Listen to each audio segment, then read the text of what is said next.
Black holes are both terrifying and also magical. They're masses of incredible density that have such intense gravity that not even light can escape from them. Anything that approaches the event horizon of that black hole will be sucked up by the massive gravity and crushed down into just a singular point at the center of that black hole that is known as a singularity. But what happens at the center of a black hole? The answer is we don't really know, but scientists have made some pretty decent guesses. And indeed, some of these good guesses are at the same time totally insane. The concept of infinite density doesn't make any logical sense with our current understanding of physics and the universe. So there's a theory that the laws of physics just simply break down at the center of a black hole. It's possible that the dimensions of time and space switch places within the singularity, so a person there could exist throughout all of time. Which is weird. Look, all of this is just stuff that scientists like to mull over, despite the fact that it's almost certainly irrelevant, as, well, you'd be really, really dead if you entered a black hole. That we can be pretty sure about. And it's also probably irrelevant because there isn't a black hole anywhere near us, so we can't exactly test any of this out. And that's good news, because as we mentioned, black holes, kind of terrifying. But look, what if we were to discover there was a black hole with millions of times the mass of Earth's sun barreling straight towards Earth at 110 kilometers per second? Well, bad news, there is.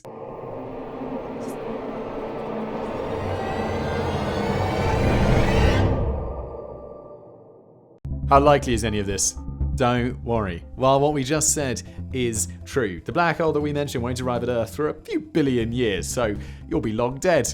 Great news! It's not only you who'll be dead. There's basically a 0% chance that humans haven't become extinct at that point, either from killing each other or from just some uncontrollable extinction event. But in reality, black holes are pretty rare. Sort of, anyway. There's only believed to be about 40 quintillion black holes in the universe. And by the way, that is roughly 100,000 times as many stars as there are in the universe, and 1 million times as many planets orbiting those stars. For all the planets orbiting stars, there's as many as 10,000 times as many planets floating freely through space that don't orbit stars. These are massive numbers that are hard to conceptualize. But basically what we're saying is that even though there's a large number of black holes, given the vastness of the universe, it's a pretty small number compared to everything else just floating around out there. The existing black holes are also pretty far away, with the closest one being about 6,000 light years away, or at least that's what the black holes want us to believe. Just 2 days ago, at the time that this piece was written, a new black hole was actually discovered only 1,600 light years from Earth. The object known as Gaia BH1 is technically dormant, but that name doesn't really mean what you think it might mean. Normally, black holes emit large beams of radiation while consuming matter. This is one of the ways that we're able to detect their existence. A dormant black hole does not emit radiation because there's no matter being consumed by it. That doesn't mean that the black hole has somehow shut down and would no longer pose a threat. It just means that there isn't any matter within its event horizon to consume. If matter were to fall into a dormant black hole, it would continue its normal routine of consuming matter and spitting out radiation. This means that whatever would happen if a black hole entered our solar system, it should be expected to happen regardless of whether it was active or dormant upon reaching us, and there's more than enough matter in our solar system for it to wake up. But because dormant black holes are exceedingly difficult to detect, it's possible that there's one much closer to us than we currently realize, which is terrifying. And look, it would need to be a hell of a lot closer than Gaia BH1 to really pose any threat, as 1,600 light years is still really far away. As for whether or not it's likely that a black hole could enter our galaxy, well, probably not. Current estimates put it somewhere around 1,000,000,000 to 1 odds of happening. But, you know, there is a chance, just like you winning the lottery. What would happen? There are two main types of black holes, stellar and supermassive. As far as we can tell, supermassive black holes only exist in the center of galaxies. So we don't really have to worry about one of those until, well, Milky Way and the Andromeda galaxies collide. Uh-oh. For our purposes, we'll be focusing on what would happen if a stellar black hole entered our solar system. These are the black holes formed by collapsing stars, and the ones that most people think about when they think of black holes. Now, despite their seemingly mystical properties, it's important to remember that by and large, black holes are just like any other celestial body. They are bodies of mass that produce gravity, just using nonsensically large numbers. As such, there's a few different things that would happen. Had the black hole otherwise avoided detection, we'd first notice its presence when it reached roughly 1 light year light-year from our solar system. At this distance, the immense gravity could drastically alter the orbits of the outer planets around the Sun. This change in orbit could also threaten the orbit of those planets closer to the Sun. The real fun, though, begins when the black hole reaches roughly 100,000 astronomical units away, or 100,000 times the distance between the Earth and the Sun. Once this happens, we're absolutely There are a lot of different possible scenarios for what happens to Earth, but there is only one scenario in which we're not actually well and truly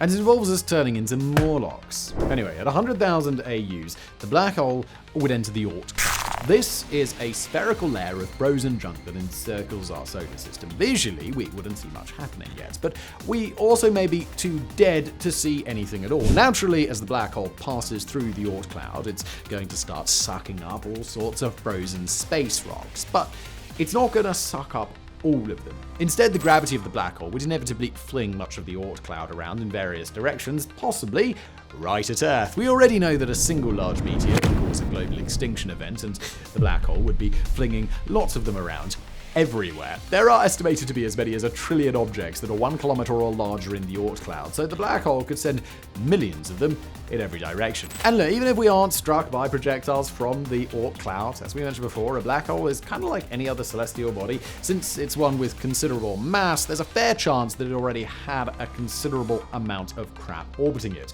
If Earth wound up in the direct path of something that had been orbiting the black hole, well, that's just one more way that we could possibly die. As the black hole moves closer, it would start sucking up all of the gas from the outer gas giant planets. It would be a terrible portent of things to come, but at least it would probably be really nice to look at, so at least that's something. The gravity of the black hole would also become a massive problem for us. Tidal waves, earthquakes, and volcanic eruptions, the likes of which our planet has never seen, would become very common. As the black hole got closer, our planet would get caught in the middle of a giant tug of war between the gravitational forces of the sun and the black hole. The tectonic plates would be ripped apart, only furthering the devastation of our planet. Everyone would be very, very dead at this point, so we'd actually miss out on the best part. Once the black hole got close enough to Earth, our planet and everything on it would fall victim to the greatest word in the English language, spaghettification. As you probably already know, and have possibly already commented below about before even finishing the video, black holes don't actually suck things up. That's just how it's colloquially described. Objects fall into black holes due to gravity, but because black holes are generally small, with the destruction we've described thus far being from only something 15 kilometers in diameter, well, the gravity is relatively localized. This means that if you were to fall headfirst into a black hole, your head would be falling faster than your feet were. The result is that anything that falls into a black hole gets stretched out like a piece of spaghetti, hence spaghettification. Once the black hole reaches Earth, the entire planet would undergo spaghettification, including all of our corpses. Yay! Then the black hole would swallow Venus, Mercury, and the Sun. But we'd already be dead, as we mentioned, so who cares? However, as with many questions of this nature, there's a lot of theory, conjecture, and, well, it depends involved in any answer. Would a black hole entering our solar system be the end of life on Earth? Yes, almost certainly. But we did promise you that there was one scenario in which we survived, and so we'll present it to you now. Never tell me the odds. Depending on where the Earth and the Sun are positioned relative to the black hole's point of entry into the solar system, there's a chance that we may not be sucked into the black hole at all. Similar to how it could hurl bits of the Oort cloud towards us, the change in gravity could wind up launching Earth out of orbit around the Sun and into the vast emptiness of space. This is the best case outcome. And that is your best case scenario. Temperatures on Earth would plummet, making the surface of the planet completely uninhabitable. However, there would still be a source of heat, the planet's molten core. The core of Earth is approximately 6,000 degrees, slightly hotter than the surface of the Sun.